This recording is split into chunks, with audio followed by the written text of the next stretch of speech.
I'm very bullish on this country, even though we are incredibly divided. This system works. This economy works. It's got a lot of problems, but America's not the one to bet against. Always comes back, always improving. I'm honestly optimistic about my hometown and seeing the Palisades rebuild and people come together. And I already saw 6 houses framing when I drove through last week. And I don't know, it just gave me an incredible feeling like we're so resilient, So it's hard not to be an optimist here. I think also having that sort of immigrant frame of mind, it lasts a generation. They say it doesn't last 2. But I think that knowing how my parents grew up and everything they struggled and had to go through, it kind of sets the tone for me and my worldview of everything that, boy, it'd be a lot worse if we were still in Argentina.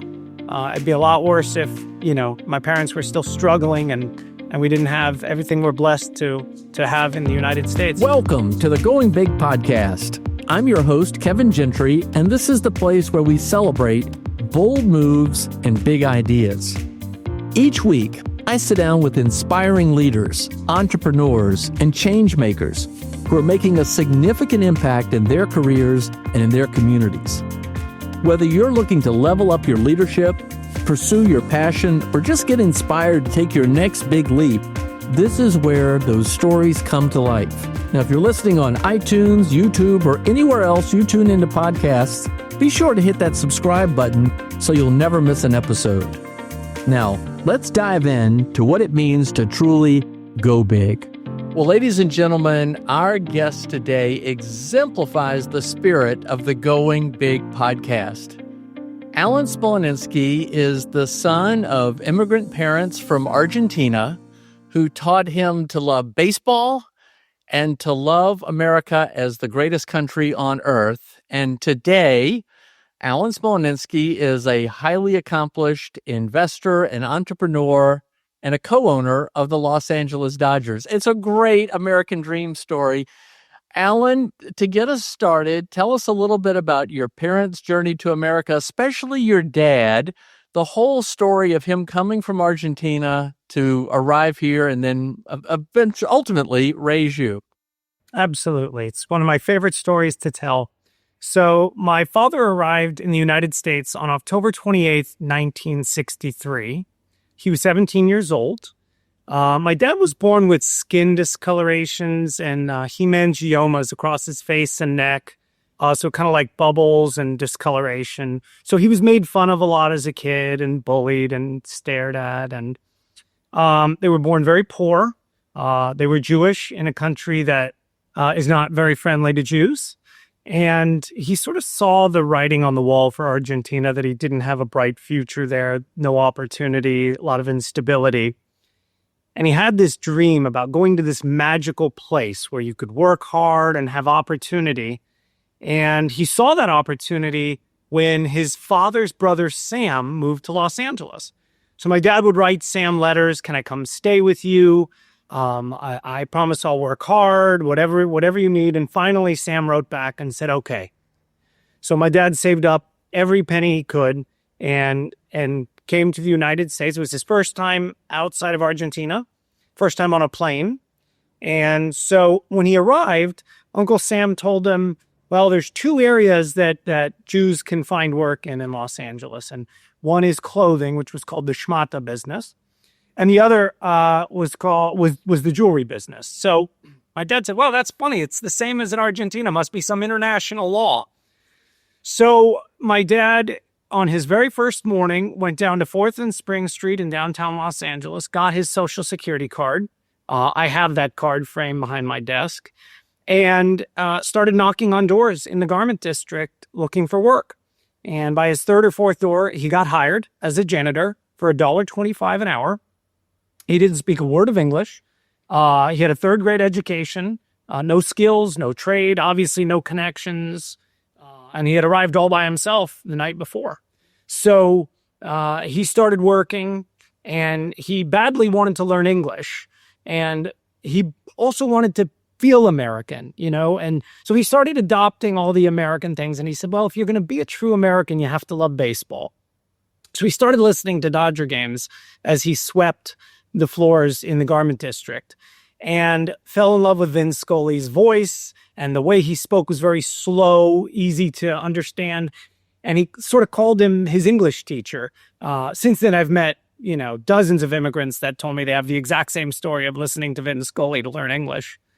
And so he worked his way up. He became the manager of the shipping department. He learned about buttons and zippers. And to be a true American, he thought you have to be an entrepreneur. You have to own your own business. And that was always his dream.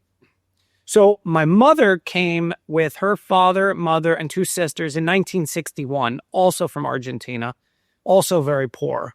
And her father had this idea of, we got to be American. And the best way to be American, you got to see the country. So what we'll do is we'll go to New York, and then we'll get off the boat, and then we'll drive all the way to LA, thinking it was probably a few hours, not really realizing how large the country was. And so it turned into this whole debacle where they run out of money and the car breaks. Now it's tough to know fact from fiction in many immigrant families of exactly how bad it was. But they arrived in Los Angeles. And so when my parents met, they met at an Argentine club to watch soccer, because soccer is like religion in Argentina. And back then you needed the satellite dish to show the game. And my dad started telling her how bad he wanted to be American, and he was going to start his own business one day, and he was going to make it. And so my mom was an extremely hard worker, saved every penny, still to this day. She probably has her first paycheck. And they used all of her savings from her work and his work to start a very small garment business. And then that business turned out to be successful enough to give my sister and I all the opportunities that they never have. So we got to go to college. Our parents paid 100% of our tuition. We got to grow up in a beautiful neighborhood and have loving parents with us all the time. And so it was the true American dream. Well, we all love those American dream stories and the rags to riches stories. So in this case, it really was rags to riches. Tell us about you. So your parents came in 1961, 1963. Tell us more about you growing up in America. Were you a gifted student, a great student in school? Was that a big predictor of your success? So I was not good in school. I had a lot of problems in school. I was expelled twice before the age of 13. And that's hard to do because I've never tried a drug in my life. I don't drink. Never tried a cigarette. I've never been in a fight. I don't ditch class. So you're saying, well, how the hell do you get expelled twice if you don't do anything that gets people expelled? But it's actually the same skill set that you use as an entrepreneur. And having the sort of headstrong Argentine blood and being an entrepreneur, I just think I know a better way to do everything. It's very rare that I can see something and go, yeah, that's perfect. I just think, no, you should do it this way. Nah, that's wrong. And so that challenging of authority, the challenging of ideas, always thinking, I don't think you're doing this well. And then having that mouth where I can't keep it to myself, that led to a lot of problems. So it really helps as an entrepreneur to see the world that way. It does not help in a school where you're supposed to sit with your hands still. When you think that way, and your, ADHD didn't really exist back then, but I could be in the textbook for it. So it led to a lot of problems. And it was really tough on my parents because immigrants really want education for their children. And my sister was getting straight A's, went to a top university, top law school, went to a top white shoe law firm. She followed the path of the children of immigrants. But I just said, I don't need any of this school stuff. I'm not going to be a scientist. I don't need any of this. I need some math, but I'm ready to get out and hustle and start businesses. And my dad was like Superman, he was my hero. I just wanted to be like him. And I'm looking at him. He can barely read and write. He's got this third grade education and he's making deals and he's running this garment business. And so I was just ready to get out and hustle. I got to tell you, this is a recurring theme on the Going Big podcast, something I didn't expect, but especially among entrepreneurs, the challenges in finding their gift. And then it doesn't, I had Todd Rose on recently, and it's certainly not working toward the average. All right. So you go to the University of Southern California, USC. It sounds like you did not follow the path of a typical college student. Instead, you said, well, I'm in college. I'm going to go into commercial real estate. Tell us a little bit about that. Sure. So I was at USC. I was a freshman. And my best friend who had gone to my high school was a few years older than me. And when I got to SC, I was there maybe a month or two. And he said, where are you going to live next school year? I said, I just got here. I have no idea where I'm going to live. He said, no, you got to figure it out right now because you're not going to have anywhere to live. Because at the time, USC only housed freshmen.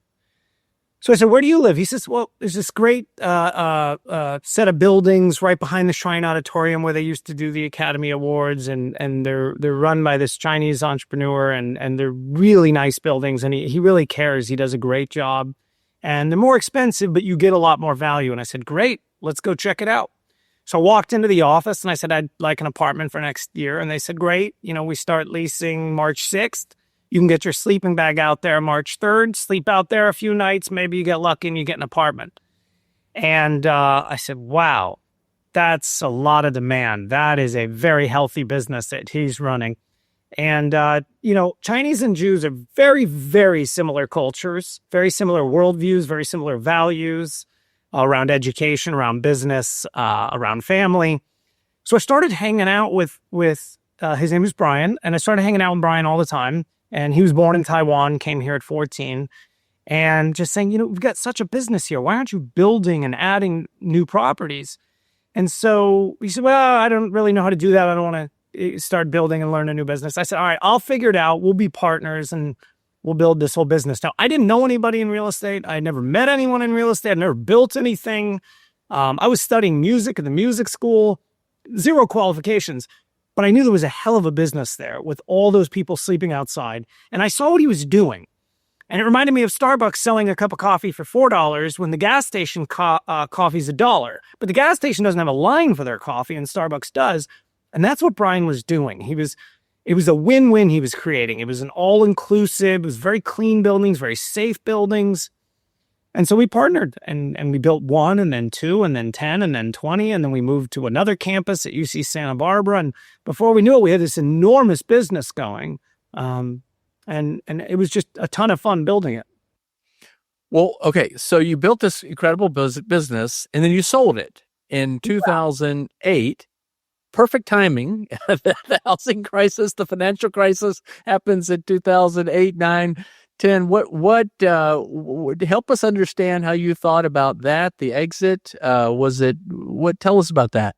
So we didn't see it coming, but the numbers in commercial real estate started getting really stupid. And deep in our heart, we're value investors. So Brian and I have worshipped Warren Buffett and Charlie Munger from a very, very young age. I named my firstborn after Charlie Munger. So always looking at value. And when the numbers got so dumb that brokers and bankers were calling us with, we said, all right, we'll entertain it. And if somebody wants to pay, these kind of prices, sure, we'll get out of the business. Not really thinking it would happen. And the final piece, it was about $100 million that was non-refundable, was received 3 days before Lehman Brothers failed. And in 2008, that was sort of a major, major event. We didn't see anything coming. We had no idea anything was going on. It was just that these numbers made no sense to stay in the business. So we sold it. And then it was a good time to have a lot of capital because the whole world was on sale. Any asset, anywhere in the world, from stocks to real estate, anything you wanted to buy was in the bargain bin. And so it was just luck, really. All right. So, but you're well known as a value investor. You mentioned Warren Buffett and Charlie Munger, Benjamin Graham.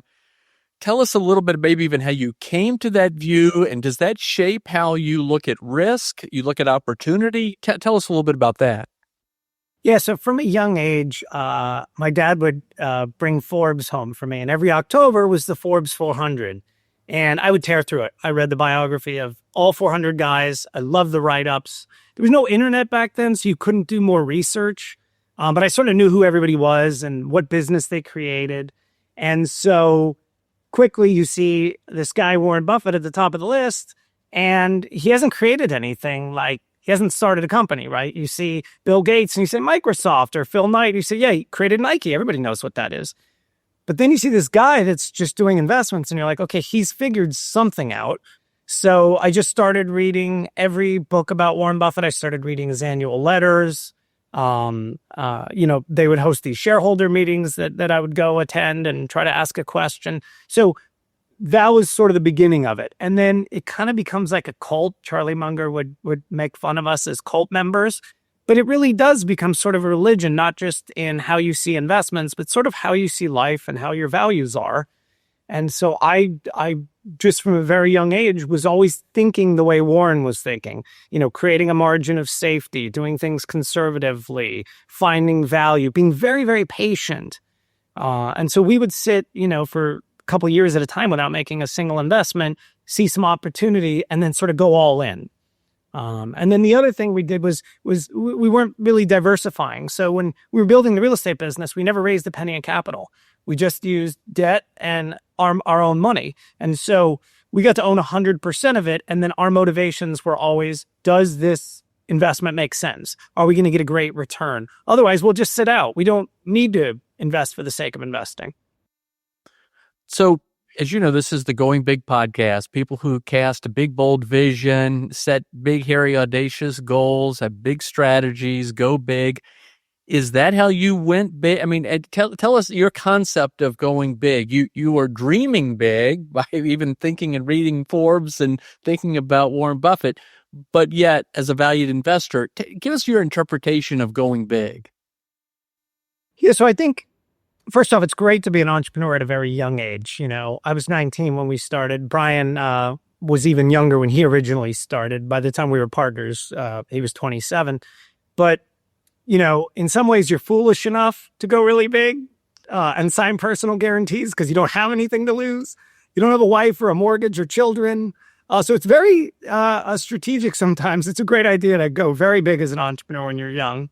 But I think going big is, like my best friend likes to say, this isn't a dress rehearsal.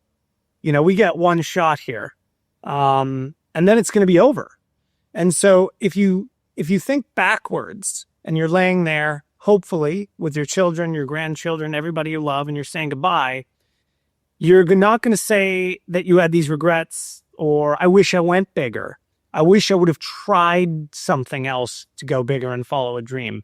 And so I'm always in that mindset of I want to go really big because I don't want there to be any regrets when I'm sitting there. I want to be able to say, wow, I did it all. I can't believe we got this done and that done. And yeah, we failed at this, but I know I gave it a shot. I did my best and it didn't work.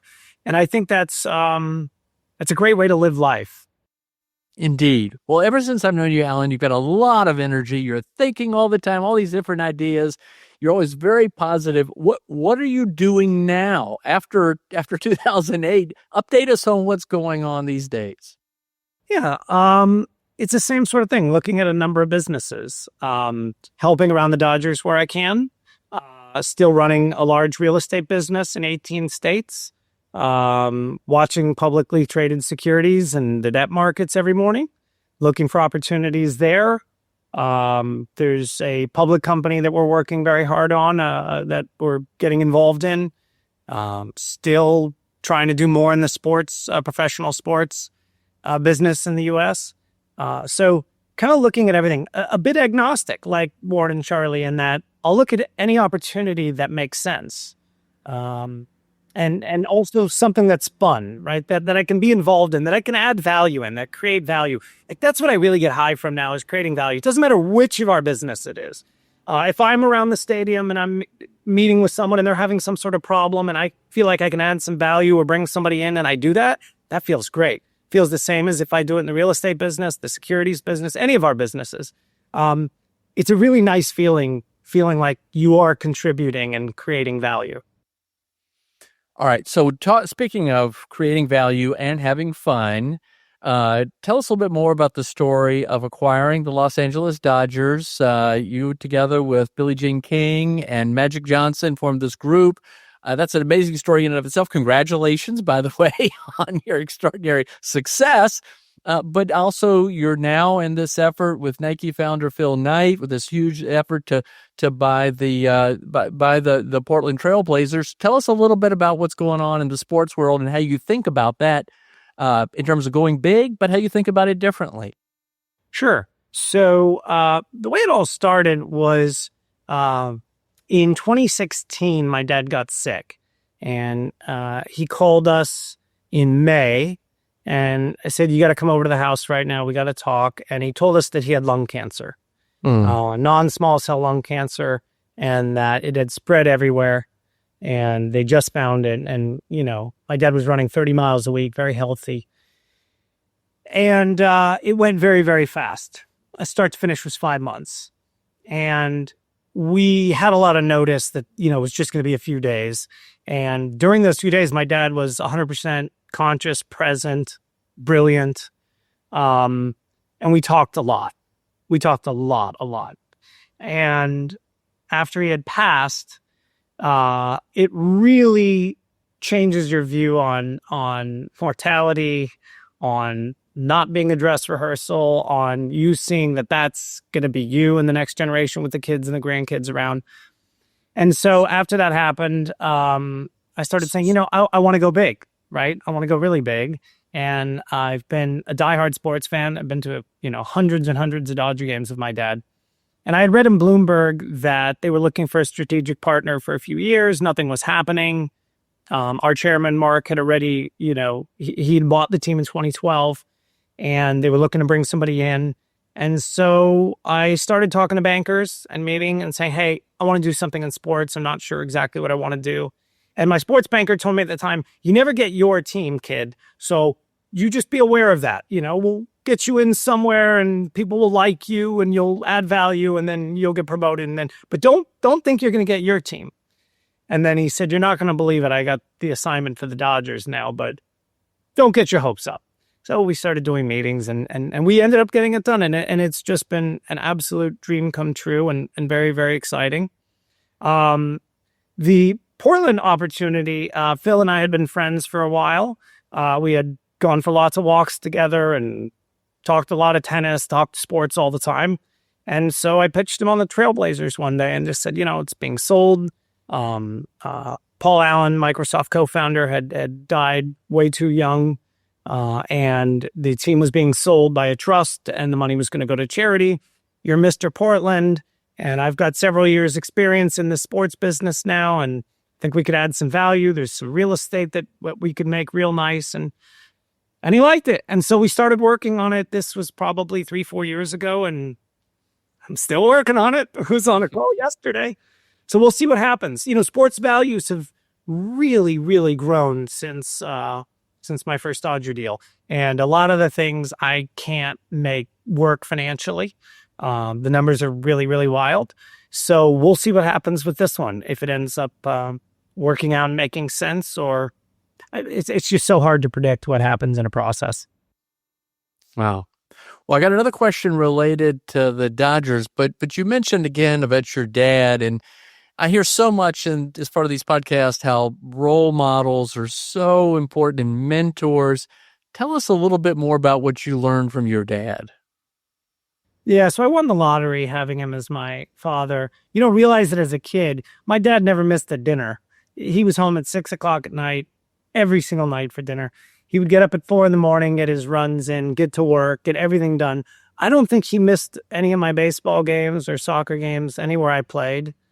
He was the sweetest, kindest teddy bear. He was just everything I strived to be as a dad. And, never had a chip on his shoulder. Everything he would turn positive. So when he was dying, he was talking about everything. And he was talking about all the skin discolorations and all the stuff. And he said this was a great gift because it made me tough. It made me strong when those kids were making fun of me, when people were staring at me and treating me differently. And I was like, what a way to look at that, And so, but that was everything he was. That was his worldview.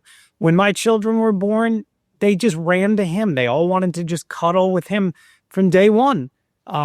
He was just so warm and like he knew everybody, right? You'd go to Starbucks, he knew every person that worked there and where they're from and where their family's from. And just kind of the mayor, when there were people fighting over this park in our town and, lawsuits and the whole thing. My dad just went and settled it all. He just went and talked to all the crazies on one side, all the crazies on the other, because he was already out of business by then. And so, he brought everybody together and it took like a year, but he got the whole thing done. So he was that kind of guy. That's amazing. Well, So this relates to a couple of people told me that you are really focused with respect to the Dodgers on just helping the team, creating value for the team, and you like to get involved in projects that just solve little problems, help things. Anything in particular you might want to share? I mean, it's not sexy stuff, right? Because I can't add any value to the baseball department. I don't know anything. I show up and have a hot dog and watch the game. But it's the same thing I do in any of the businesses if there's something falling through the cracks. So there was some team travel stuff, some aviation stuff that I found a way to work in. I love reading the rules. I'm a big nerd. I just finished reading the new Trump tax code, 1,000 pages. I did it cover to cover. You're looking at a grade A dork. So I like to read different rules about the CBA or how the cap works or different structures or deferments and then just say, hey, have we thought of this? Have we thought of that? Are you doing it this way? And, oh, no, okay, let me research something. I have something I want to bring back to you. So it's that kind of thing. And it's in small ways, but again, it's a great feeling contributing, especially when things succeed. And a couple of the projects I took on the last couple of years have succeeded and been really great. Or sometimes it's bringing in a sponsor in a category we don't have. And you might think, who do I know in that, space? And maybe we can pull this off. And then when it works and you see a sign out and you go, oh, that's great. I feel really good about that. So, yeah. Well, okay. Well, I was going to say, let's switch gears, but not very far. And that is, you and Caroline have a heart for philanthropy and helping others, giving to others. Share a little bit about how you think about that and why you do what you do. Sure. So, Caroline and I grew up very differently than the way our children are growing up. And after I sold the company, we started having real discussions about inheritance and the American dream and having to work hard. And it's still a topic I talk about with my friends all the time. And most people disagree with us and don't like our position. But we are going to give away almost everything. And the children will have U.S. citizenship. They will have all their school and tuition paid for. They will have health care. They will have love and support. They will be ahead of 99% of the people on the planet. But we think the money can go back to society and make huge, huge differences. So once we partnered with this philanthropic organization, Stand Together, that you know very well, we started coming up with ways, again, where we could add value. Now, there were two areas that I felt I had some real knowledge in, and that's poverty, seeing how my parents grew up and seeing how they were able to break through and end the cycle. And the other place is immigration and immigration reform. So the majority of our giving now is around those two issues. And so we just graduated our 5th class of entrepreneurs with a group called Rising Tide. And we find the poorest of the poor, bring them in, teach business skills, teach them how to start a small business. Many already have a business, but haven't been taught, how to create a balance sheet or how to hire or how to build things.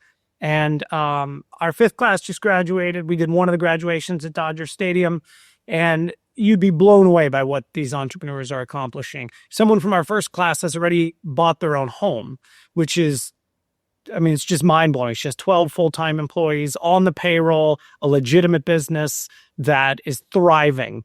And so I get great pleasure from that. And that's a really neat tool to break poverty with. It's very different from a handout or something that doesn't break the cycle. A lot of these entrepreneurs, their children are seeing them build these businesses and think, wow, look at my parents. They can do this. I can do this.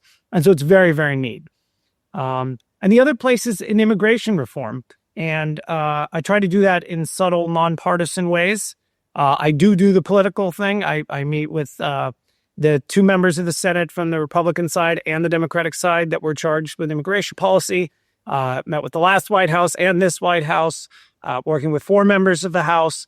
I'm trying to get something really small. I don't think a giant immigration reform bill is viable. I think we take a very small step like the First Step Act did for criminal justice reform.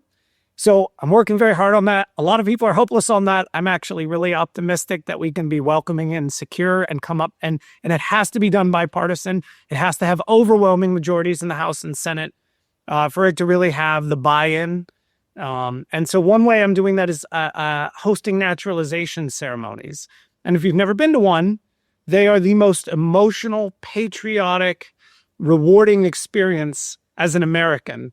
And so a couple of years ago, we hosted one at Dodger Stadium on the field. Yeah, tell us a little bit about that. I think it was in 2022, you hosted one of the biggest ever in Dodger Stadium. I've seen the footage of it. Incredibly inspiring. I want to get more and understand exactly why immigration reform is an issue important to you and good for you and the strategic approach in which you're addressing it.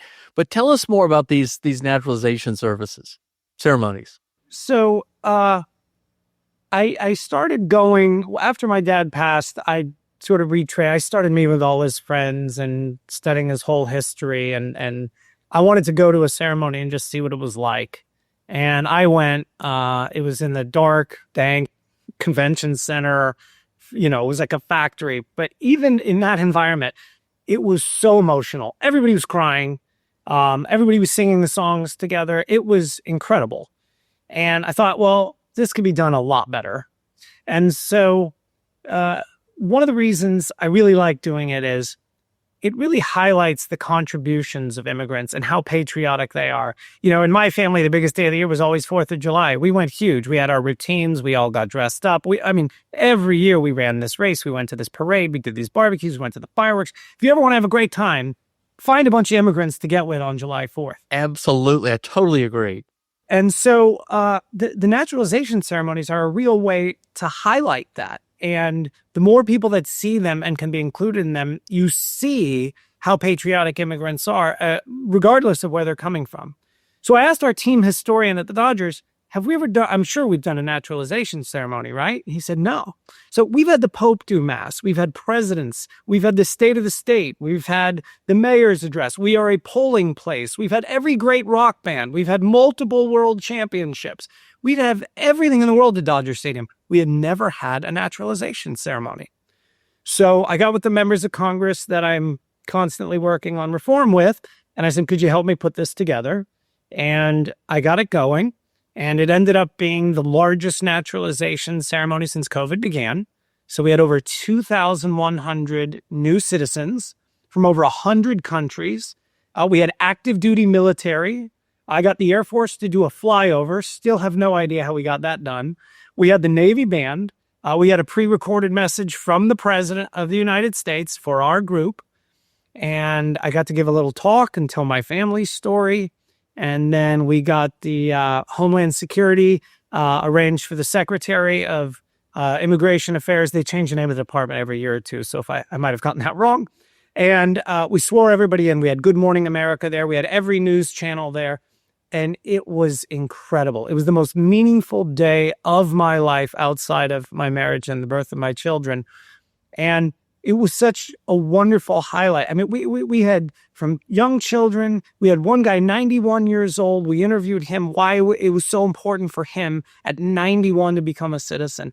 So doing events like that, where everyone sees how much immigrants have to contribute, and then it allows me to give all my nerdy stats. Did you know 40% of the S&P 500 was started by immigrants or the children of immigrants? Or talk about the dozens of signers of the Declaration of Independence who are immigrants, or that immigrants are much less likely to commit a crime, much more likely to be employed, and just the economic contributions in every state. And so when you highlight those things and you figure out how broken the system is and how we haven't had reform in 3 decades, then you can find little ways to come to common ground and reach agreement and maybe eventually get them through Congress. So that's kind of what the naturalization ceremonies are all about. And everyone who hasn't been to one should absolutely go online, find one, and just go attend. You will not regret it.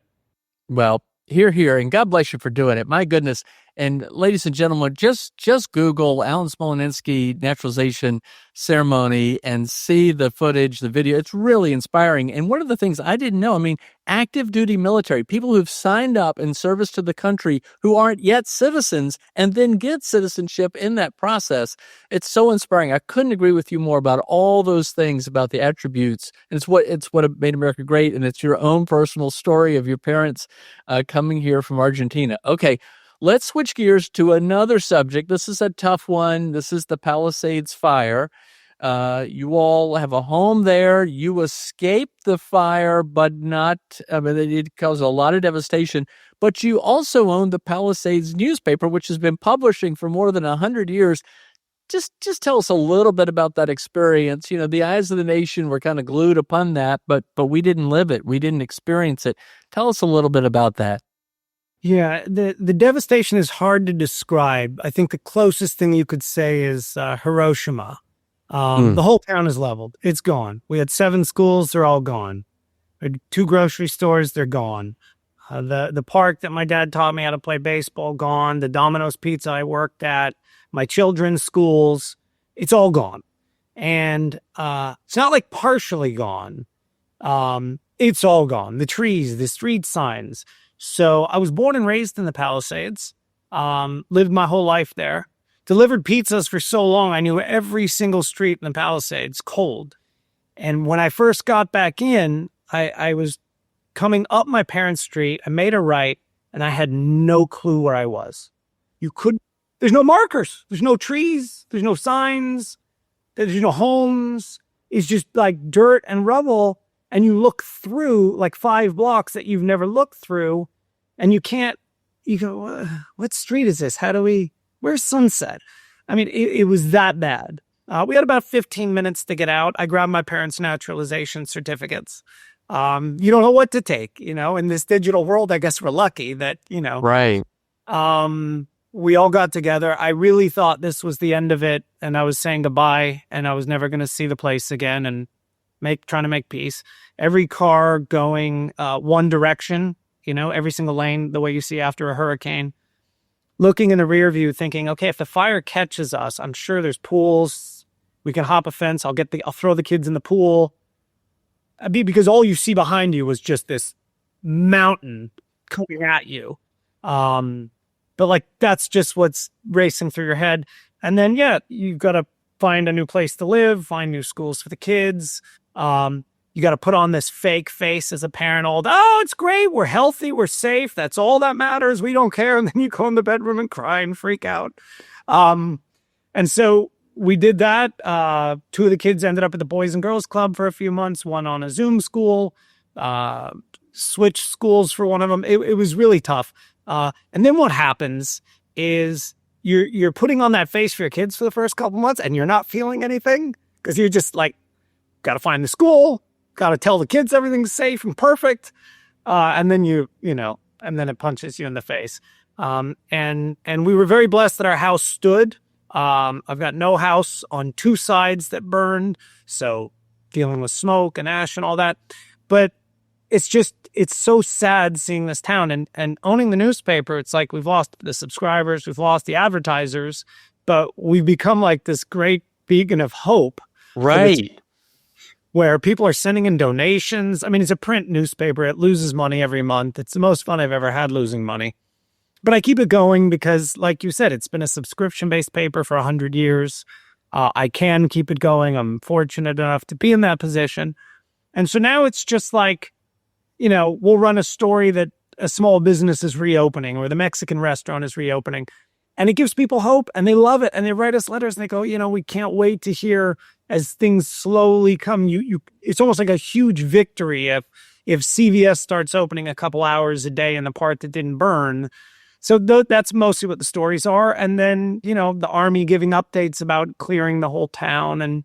And so it does still create community and people are so appreciative for the paper, but it's not a good business. It's not a business to be in, but it's a beautiful community asset and I'll keep it going as long as I can.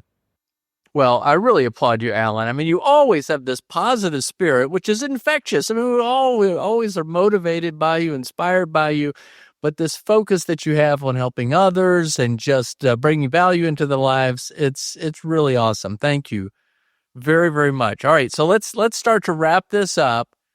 Where do you see the big opportunities in the future for us all, this country, or more broadly everywhere? I know you're an optimist. So as you look to the future, what excites you the most? That's tough. I mean, there's a lot to be excited. I'm very bullish on AI. I'm very bullish on GLP-1 drugs and eliminating heart disease and strokes everywhere. I'm very bullish on this country, even though we are incredibly divided. This system works. This economy works. It's got a lot of problems, but America's not the one to bet against. Always comes back, always improving. I'm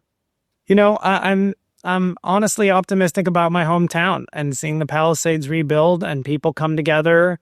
And I already saw 6 houses framing when I drove through last week. And I don't know, it just gave me an incredible feeling like we're so resilient, So it's hard not to be an optimist here. I think also having that sort of immigrant frame of mind, it lasts a generation. They say it doesn't last 2, but I think that knowing how my parents grew up and everything they struggled and had to go through, it kind of sets the tone for me and my worldview of everything that, boy, it'd be a lot worse if we were still in Argentina. It'd be a lot worse if, my parents were still struggling and we didn't have everything we're blessed to have in the United States. So yes, it's tough though. I think a great entrepreneur has to be optimistic, but I am naturally very excited for the future. And I think it's going to be very bright. And if you only look at the short term or you only focus on those negatives, how the vitriol is and that everybody's so angry and you only see the bad, you can get lost in it. But if you pull out and look at the longer term, it's very, very bright. Well, back to you being a value investor and a long-term investor. Very, very nice. All right, some more wrap-up questions. Alan, you're still a young man, but considering a younger version of yourself, what would you tell that younger version, based on what you now know today, that you might have done differently? Maybe back when you were at USC or in high school or growing up, getting kicked out of school, whatever it might be. Yeah, 100%. I did things in my 20s that, you start having success at a young age. You've seen a lot of this in Silicon Valley. And I think when you have success at a young age, you tend to start believing that you're extraordinary, you're so brilliant, you know all, and you behave differently. And I think that's kind of the process of life. As you get older, you attain more wisdom and you sort of start seeing that things align for me. If I had met Brian in any time other than the 90s, the worst real estate crash in the history of the country, would the business have worked? Probably not. If the banks weren't lending at the time, the way they hadn't been lending, the way I was able to, maneuver and get it done, the way I had my parents to believe in me and that I was born in a 2-parent household, that we were not in poverty. There was plenty of food. The neighborhood was safe. They loved me unconditionally. The fact that we were all healthy for so long, I think I would tell that kid, there's a lot of luck involved, act a little differently, because I think I was kind of arrogant, when we had all that success in the business, and things are so different now. Now everything is, very. You consider all sides, even when something's heated. You go, well, maybe they're right. I don't think those were ever words I said in my 20s or 30s. Maybe he's right. No, I'm right. And then, also doing all the philanthropy and all the stuff that you and I met through Kevin at Stand Together, it's incredibly humbling. And you realize how blessed you are. And then you sort of have this idea of gratitude much more than I did this. You start realizing everybody around you that contributes to build something and accomplish something great. Very nice. All right. So for an aspiring entrepreneur, wherever they might be in the world, the United States certainly, what advice would you give to them about taking risks, making small experiments, and going big? Yeah, I think entrepreneurs today have a huge advantage we didn't have back then. And that's YouTube and Wikipedia, and you can get incredible amounts of information. So you've got to learn everything. You've got to be a total pervert in your area and know every single thing in that specific niche. Then you have to be willing to go big, and you have to be willing to put everything out there and try as hard as you can. Another thing I think entrepreneurs should do, and I was so blessed to have this, is you got to reach out to people that have had success in that field and try to meet with them after you've done all the research. Don't show up to a meeting not knowing exactly who they are and what they've accomplished. Bring your questions and be prepared. You will be shocked how many successful entrepreneurs in that field are willing to talk to you. Not all of them. I mean, people might not return your call, but there will be people, and they will sit with you and they will help you and they will give you guidance, and it will really go a long way and make you feel, that you've got that wind at your back to help you. And then the last thing is, I know it sounds cliche, but you can't give up, because all you're going to do is be told no 1,000 times. You can't build that giant thing at USC. You can't get these companies to go south of the 10 freeway in South LA and do all the retail you want. And you can't get the union contract, and you can't get the city approvals. You'll never get the financing. You never built anything. I mean, and all those people are right. They're completely right. But that's what it is. You can't be an owner of the Dodgers, you little immigrant kid. You think you've done this, but you just keep going and going and going and going and doing things the right way and meeting people and developing a reputation and be honorable. And then it's like things just happen. You can absolutely make things happen. And so it's about that, not giving up and keep fighting. And then the last thing I'll add is, it's got to be something you're passionate about. You have to be really into it. I've never met anyone that's been successful at something they don't enjoy. I really haven't. In all the people I've met, in every entrepreneur, I've never met someone who said, well, I hate the software business, but, I had to start this company. And no, they are so passionate about it. They want to talk about it all day long. They want to read about it all day long.